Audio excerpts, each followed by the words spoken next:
Well, thank you so much for your company this morning. Known respectively as current or recent lead vocalists of the Hollies, 10cc and The Sweet, these three great friends perform their classic hits. Think I'm Not in Love, He Ain't Heavy and Ballroom Blitz. Known together as the FRONTM3N, we welcome to the cafe Peter Howarth, Mick Wilson and also Pete Lincoln. Welcome, guys. Welcome. Good morning. What a treat to have you in here, and thank you for coming in after your concert last night. I mean, I know it's been whirlwind since you've been here. Whirlwind. You've each had really incredible careers, but how did you come together as the FRONTM3N, Mick? Well, we met, the backstory of us is that we actually first met about 24 years ago working with Sir Cliff Richard. And you have to do that because he's a knight now. And we spent a couple of years in his band together. Then we kind of went off to do our own little thing. Just saw a picture of us from a long time ago. Oh my God! There you go. Oh my my goodness me! Oh, and the chins. Can we Just move on quickly, one chin please? each. And so yeah. Swiftly along. So that was '95. That was '95. And Like a golden head retriever. yeah. Fido. Oh, the 90s, they were a good time, weren't they? Yeah. So with Sir Cliff, I think you performed, was it here in New Zealand with him? Did you do a gig with him here in New Zealand? Yeah, we did. This is our first tour that we did together as as three backing vocalists was with Cliff was here. So it's kind of our 24th anniversary, really. It's a tour every year. Come to New Zealand. It's at least once a year, I think, with Cliff. And what is it about New Zealand, you think? Because I was thinking the other day, you guys must get in a cab anywhere in the world and, bound to hear one of your songs. Is that kind of a freaky experience? Do you sit there smugly thinking, I just want to tell the cab driver that's me? Does that ever happen? We normally tell the cab driver to turn it off because you've heard it enough. Yeah, I mean, it's just the reason that we are here and the reason that people want to come and see us is the catalogue, is the songs. They are hits. They're massive, massive hits, and. There we go. So we had we enjoy it. We look as if at the end of a very, very drunken night out. Well, it looks like, to do this sort of tour, you obviously all get on very, very well, and you look like you are friends on and off stage. Was that accurate? It's true, absolutely. Yeah, it's true. We make each other laugh a lot, both on stage and we take the humour on stage with us. And although, we have a structured show, it's very loosely.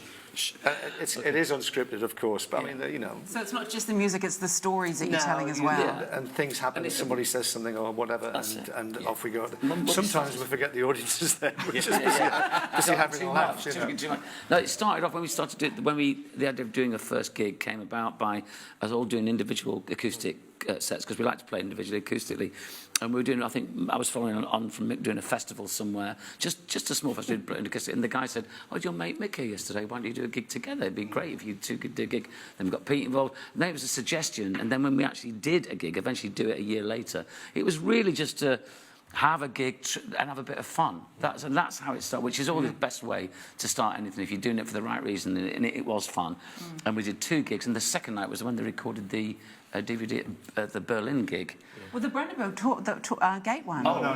That was later. Oh, okay. That's how it started, and we went on from playing to, from 50 to 100 people to 200 to 300, 400. To a million. To a million, the Brandenburg Gate. They weren't all there to see us very enough. Tell us about that one then. The big TV network in Germany, ZDF, has an annual New Year's Eve broadcast live from the Brandenburg Gate, and they have a whole gamut of acts on there, from a lot of German acts, obviously, because it is in Germany, it's their thing, but they also have a few international guests, and we were very, very lucky to be invited onto the show, and we did a medley of the hits of the 3 bands from the stage at the Brandenburg Gate, and there are supposed to be 1 million people that they allow into the area where it's kind of cordoned off, and there's 1 million people on the street, and they have screens going back as far as you can see. There's a Ferris wheel in the distance as far as you can see, and there are still people right the way back to there. It's just insane. It's huge. Do you get nervous doing a gig like that, Mick? The irony is, I think for me personally, is that the bigger the gig, I get a bit less nervous because it's the audience kind of become one. You know, you see maybe the first sort of 5 or 10 rows, and then they become sort of one person.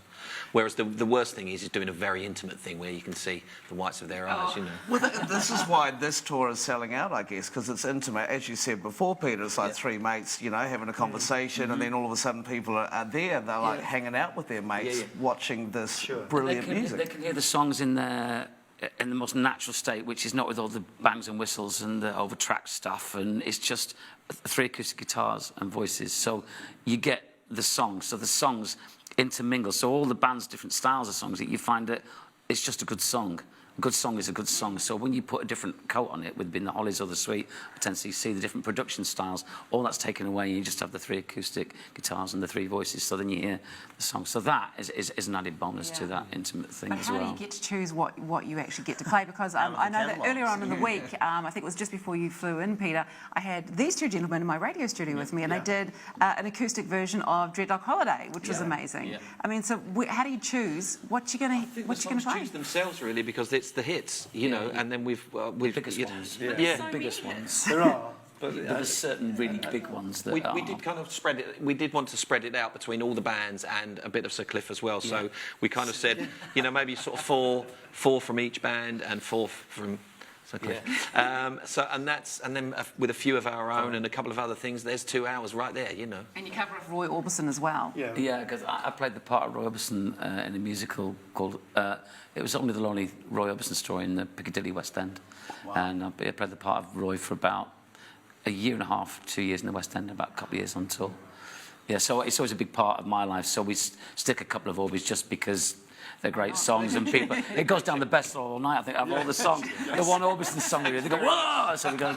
So we should do some more. I don't know really. Let's do an Orbison show. Just do an Orbison show now. Just put the black wick on and go for it. But it's all part of, you know, that's all a part of taking them down memory lane, you know. I mean, we always come out after the show, so if anybody does want to come and see us, we will come out after the show and say hi and everything, you know, and we get some lovely feedback from them, and they always say, oh, thanks for taking me back, for, you know, so it's a 2-hour rewind, basically. It's a soundtrack to people's lives. Yeah, and also stuff that we're personally involved with. It's not just, we don't just pick any songs, it's songs obviously from the 3 bands and Orbison's because we did it, so it's stuff that's connection to the stuff, really. Okay, so this tour obviously going exceptionally well. I mean, you know, did Hamilton last night, sold out, which is great. We'll give you some more dates soon on where these guys are going to be. What is going to be next then? 2020, any plans? What are you going to do? Yeah, we've got a major tour in Germany coming up in January, February. 2 months pretty much on the road solid. We've got some as well. Finishing in Scandinavia with some shows at the end of Feb. Then some summer shows. We're busy recording the follow-up album to All For One, which is the debut album that we released last year. And that'll be coming out in September. We're filming some of the bigger shows in Europe this tour to do a DVD, a new DVD. And it's all busy. So you're not slowing down at all? No. What is the thing with I mean, you sound like you're as big as David Hasselhoff in Germany. well, The thing is, Nobody's as big as David Hasselhoff. we did a show with him recently, actually, in the summer. Not a TV show. The Hoff. No, the reason is, I think that our manager is German. He's the guy that put his money where his mouth is to start the thing off, and we got those first couple of gigs, and we've just, and because he's based over there, a lot of the impetus is there. We've had good support there as well. But I think because they do like all kinds of music. Music's well supported. They have great venues, a great structure for supporting you with radio and TV. Always support you, and it's been a lovely place to spend time and allow it to grow. So we are trying to spread our wings now. We're trying to just move away from it. Not all, but going to other territories. And that's why you've come to New Zealand. Well, thank you. Absolutely. Thank we you love it here. all so much for joining us. And good luck with the rest of the tour too. Can I just say, you obviously rock and roll well, because you all look remarkably awesome, you know, considering That's that. very kind of you. Well, no, you do. You look like you're healthy and ready to go. I know you needed the hair flicks from back in the 90s. We're only 35 though. Thank you so much. And the Frontmen play tonight in New Plymouth, Saturday in Palmy, and finally Sunday night in Wellington. So for tickets, you can go to stetsongroup.com.